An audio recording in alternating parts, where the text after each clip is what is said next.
Well, the thing you actually realise is that it was actually Labour who actually introduced this whole business of tuition fees in the first place. God forbid, Mr. Blair got into office in 1997.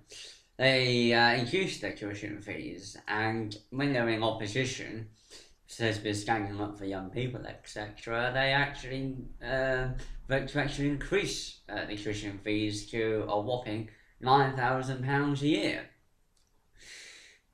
I believe it's wholly unfair for students to be charged tuition fees. I know that education has to be paid for from somewhere, but the students already had debt anyway because obviously they had to take up a student loan to pay for living expenses and also the grant as well. They don't pay the grant back, obviously. They got a student loan, which obviously most majority of the student loan is used to pay for the tuition fees.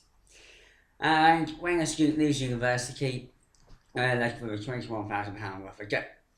Now, how is that a bright policy for the next generation? When you think about further down the line, these are the people who will inherit the country. Right now, statistics show that couples will not be able to afford buying their first home until they're probably at 35 or 40 because it's so expensive. But anyway, if we look at what they did, they actually came up with this artificial target of 50% or more students going to more students from classrooms, from school classes going to university. The problem is that there's been an oversupply of graduates, and that's certainly the case. I mean, the government can boast more students than ever before going to university, but too many are going to university. That's the whole point. University is not the only way forward, but you get millions of university leaving university, and I've seen a couple of people I know. Well, I used to work at Astra, and I've seen them still stacking the shelves, still.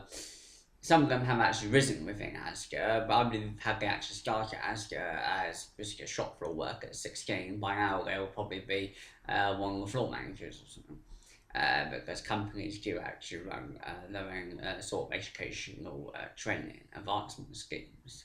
Um, but it's just a laugh, really, that the Liberal Democrats can defend their record on tuition fees when they had the front page of the manifesto saying we will abolish tuition fees. And a lot of why the Liberal Democrat vote has collapsed is because the student vote has actually gone away from the Liberal Democrats. And students actually thinking of actually voting Labour need to actually just look at themselves and actually need to look at Labour and what they've done to you. They actually really have screwed you over. And can they be trusted again on tuition fees? I don't think so. When they actually introduced tuition fees in the first place, they forget to mention that, and they forget to apologise for that. They actually forget to mention they actually voted to increase the tuition fees to £9,000 a year. Again, they forget to apologise for that, and then again they forget to actually mention that. There's a whole hypocrisy with Labour, and yet again, this is another Labour policy that has fallen apart.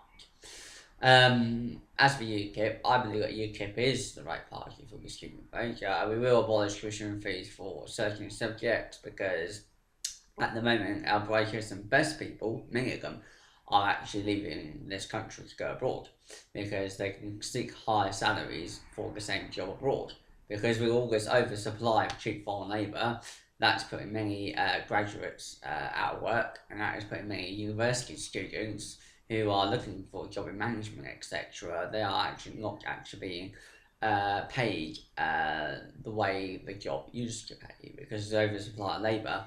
Companies can force wages down, and we've had a wage compression, and people are being paid less than 10 years ago. So that's why the brightest people in this country are moving abroad, simply because they're not being paid for the work that they do. And if I was a practitioner and Australia or Canada or one of those countries, if they were going to offer me double the salary, I'll take it with both arms.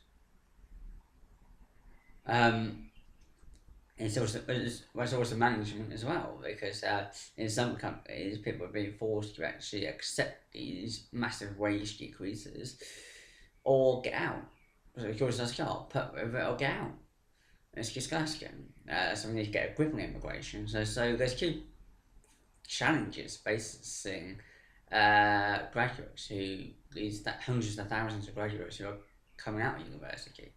And unless you've been from a silver spoon-fed family and gone to one of the best universities in Britain, like Cambridge or Oxford, or something like that, you have no chance whatsoever. But like I say, it is a problem, and I believe that they come out and looking for work, but all work's already been filled, or they're forced to take out jobs which are paid less than 10 years ago. And plus, they've got this get as well to pay off as well. And even if you're minimum wage, you still have to pay start paying the student loan back right then and then.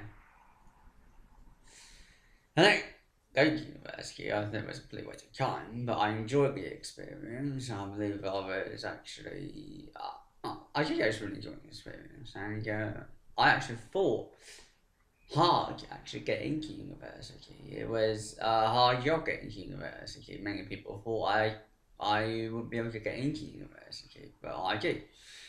4 years after I left school, I actually ended up entering university. It was hard work. Entering university is not easy. They are very picky about who they choose. And you have to have certain requirements to enter university. You can't just walk in. You need certain qualifications to enter a university. Because how well you do will reflect on them as an image. So if they accept anyone, and those students get poor results, or they fail their subjects, or they actually quit halfway through, obviously that's going to affect the university's standing.